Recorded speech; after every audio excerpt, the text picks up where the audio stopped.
You guys know Christopher Sweat here, Graystack Media, Chicago. We're here in Detroit at the People's Conference for Palestine. I'm standing here with Hani Almadhoun. And Hani, you just spoke moments ago here in the conference. I learned that one of the organizations that you created is the Gaza Food Kitchen. Gaza Soup Kitchen. Yeah. Gaza Soup Kitchen. And then also an independent U.S. arm of UNRWA? No, it is a different entity.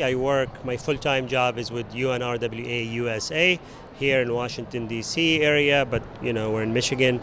And then we created the Gaza Soup Kitchen independent between me, my family, and my neighbor because the Israeli army basically kicked out a lot of those NGOs and told them not to help the community. It was just, I'm a concerned father, a concerned son who wanted to help the neighbors. That's why the Gaza Soup Kitchen was born. Okay. And for people that are just hearing about the Gaza Soup Kitchen for the first time, it's basically a humanitarian organization that specializes in preparing and delivering food into Gaza specifically, but also into other parts of the Palestinian community? Right, yeah. So the Gaza Soup Kitchen started as a mutual aid. It was me and my friends sending money in Venmo and Zelle, and I was like, this is too much money going into my account. We took it to GoFundMe. From GoFundMe, it grew to become a movement. And it is truly a movement because we have about $50,000 who gave donations for the Gaza Soup Kitchen that became an American charity. Our model at the time when Israel locked the borders, nothing was allowed in, and until now we still have those struggles. We thought about it like, hey, what can we find within the borders of Gaza? So it happened to be winter when we started. So there was foraging, some common common mallow and persilin. We started cooking those for the community to keep them alive. Then we started purchasing things oftentimes when they would airdrop. That's early on. And then, we'll just buy whatever that's available. That's really hard to find. And if you remember, there is no markets in Gaza and you have to be like, hush, hush, do you know they have potatoes? Yes, I do. Come here to a dark alley and buy potatoes because of the security concerns. And it grew into an operation. We deliver meals for the hospitals. We also we have a medical point, but the big thing we do is cook ready meals because that's the community doesn't have kitchens, they don't have homes, they're misplaced in tents, and it's one way for us to support the community that's in constant struggle due to Israeli activities in Gaza. Okay, and mutual aid is a concept that I think a lot of people recognize as a good way to build community resilience and to sustain the community during tough, challenging times. We know in the specific context of Gaza, though, food delivery is like, what are the conditions for our audience? What are the conditions that you're witnessing, seeing, hearing about? How has that changed over, say, the last year or two? So there's more than 400 humanitarian workers that were killed, the majority of them with UNRWA. So a lot of those entities, they feel like they want to help the community, but they do not want to endanger their own staff. So it's a delicate balance between helping, but also illegally sort of like liable for your own staff. So organizations like ours, we cook with our neighbors and friends. It is, if we do not cook, we do not eat. We're not workers. We're cooking for our big family. Think about family reunion. Every day we cook for about 10,000 people. And it started with 120 families, 3 pots, and it grew into something bigger and different locations. And this is where the community is the partner. They're cooking with us, and they're not like gonna pack their stuff and go because, hey, this is where I live. I'm not gonna go forcibly allow myself to be removed. And it's not without a risk. We've lost 7 of our staff, including my beloved brother, Chef Mahmoud, who was assassinated by a drone because he was getting food to the hospital.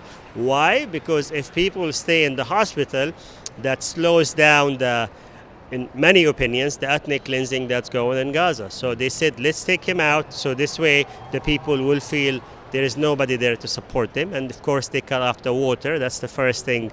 Usually means like, we're gonna come for you. The moment the water is not showing up in an area, people will move. Sure. Okay. Now, the conference has convened to try to bring people together from all over the country, some international folks. Before you spoke today, and obviously before arriving in Detroit, What were some things that you thought maybe the broader community should be able to get out of the information that's being shared here? Well, I'm inspired by the energy in the room, the intellectual capacity of the speakers and the audience, and the conversations we're having. It is really inspiring and uplifting. There is a fine balance between statements and slogans and actual work. A lot of those folks are students who faced discrimination. They were kicked out, diplomas withheld because they spoke about Palestine. And it's hard because our families are being genocided. Many people from Gaza are in this conference. So what I'm hoping is people know that it should not be okay to starve kids.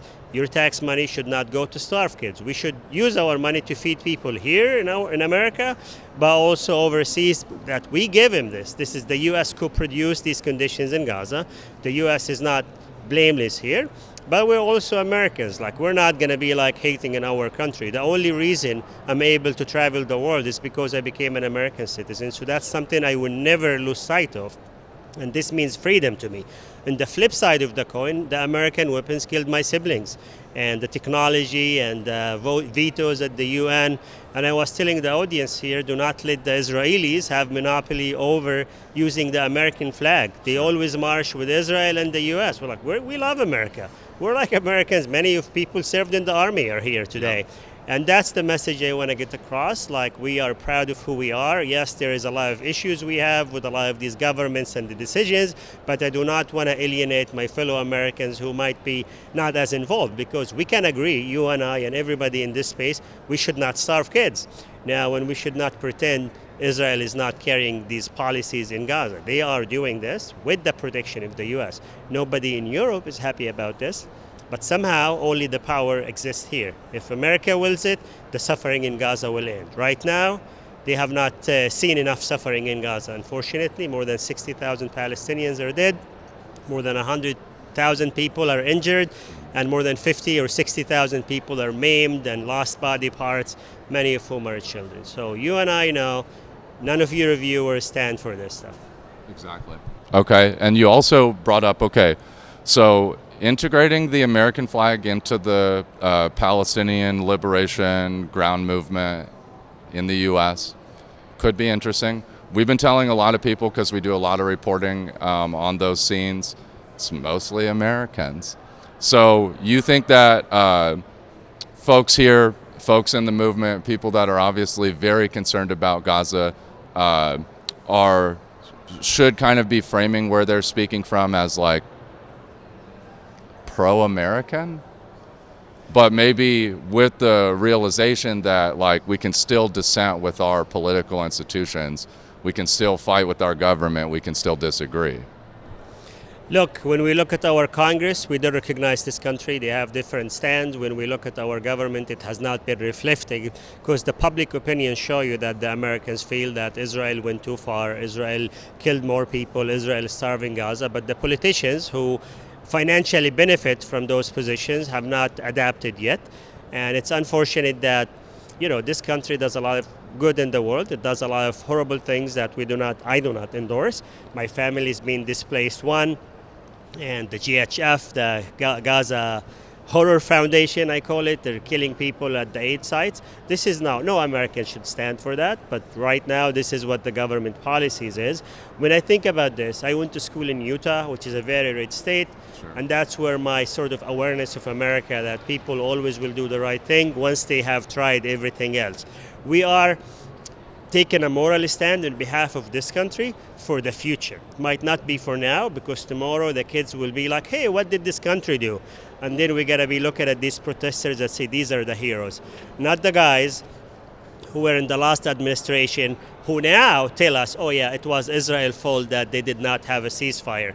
Back then, they were covering up this slaughter that's going on in Gaza. So we are responding and showing the better face of America, because our government is leading with the worst face, and that's what the whole globe is seeing right now. Okay, and you also mentioned something I thought was important and interesting, that the movement has an opportunity to like broaden the types of constituencies that it's doing outreach to, maybe trying to target the message to groups that it might be surprised have a sort of shared interest. Do you have any other thoughts or anything else you could kind of share on just the importance of broadening the outreach and bringing more people in? Early on in the genocide, there was a public opinion that showed Asian Americans and African Americans were the quickest to recognize the genocide in Gaza and have an unfavorable opinion of Israeli policies. And a lot of those solidarity movement, we may have not talked in ways that broaden the coalition. I talked about also being invested in our local community, not just show up when Gaza's hurting and just be investing in building those relationships. I talked about trans community that shows up at the rallies because they care. And you know that the other side is trying to pinkwash the genocide and just do kill people and tell you like, hey, these people don't like so and so. So the right to life is more important than some of these political debates and discussions we have in this country. I stand taller knowing that the Gaza Soup Kitchen is supported by more than 1,000 rabbis who really work hard and just do the work and support because they don't want this to be in their name.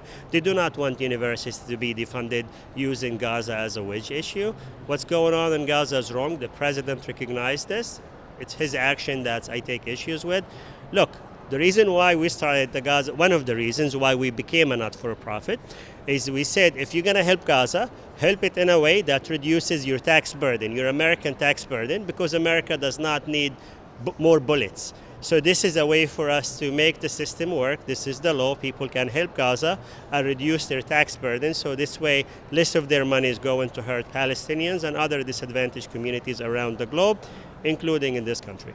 Okay, that's awesome. And also, are you in Chicago? No, I go to Chicago a lot. Okay. But, no, we're actually incorporated in Michigan just because everybody was going crazy in Virginia. So we said, where is the state that we feel it's going to be a little bit more, give us a due process and justice in case somebody has, they want to put us in a hot seat. So we chose Michigan because also our community is strong here. And, you know, and I like to think we're not alone. We're thousands and millions of Americans actually support humanitarian relief in Gaza. Many people talk to members of Congress, and I want them to see our work and I want them to see themselves. The American flag means so many things to different people. When my dad is going to distribute aid tomorrow, when they did last week, they always stand and the American flag behind them. This is a message because I don't want them to think like, oh, these guys hate us. No, we don't. My dad is proud that his son is in America. He's a Palestinian. Even though America did not come through for him when he needed to be evacuated, he said, you know, this is a good place for you, and they recognize that much of the support is coming from America. A lot of people care about this around the globe, and I know this is the truth, but I'm here in the U.S., my daughters are here, they're invested, we go to a lot of those activities because, you know, we want to be present. In my book, the bad guys should not be hiding behind an American flag. The good guys deserve to be associated with it as well. Awesome. Hani, thank you. And do you have anything else, other points that you'd like to make just here at the end of this? Keep covering this and, you know that maybe in a year or 2 or 5, the Israelis would know the horrors, the extent of the horrors and the impact they're making in Gaza. Some of them are starting to realize it. So you see these big marches in Tel Aviv, and I am just saddened that it's not moving fast enough. We already have more than enough victims in Gaza, and I cannot put it to words. I lost 2 siblings of mine, my 2 brothers, and I stopped. I'm not grieving yet because I know something bad is going to happen around the corner. I pray, God forbid, it's not going to happen. So my energy is focused on getting people help as much as I can until this ends. And when it ends, I promise I'm going to be able to process all the grief and unpack it. We're not strong, man. My faith in God is not the same. My faith in humanity is not the same. But what else are we going to do? My faith is to really help people in distress. And Gaza right now is the center of that. I'm so sorry for your losses. And also thank you so much for what you're doing for the community, just generally, and for the Americans. And, you know, thank you for your influence. So appreciate this interview. Thank you for being here and giving me the time. Thank you.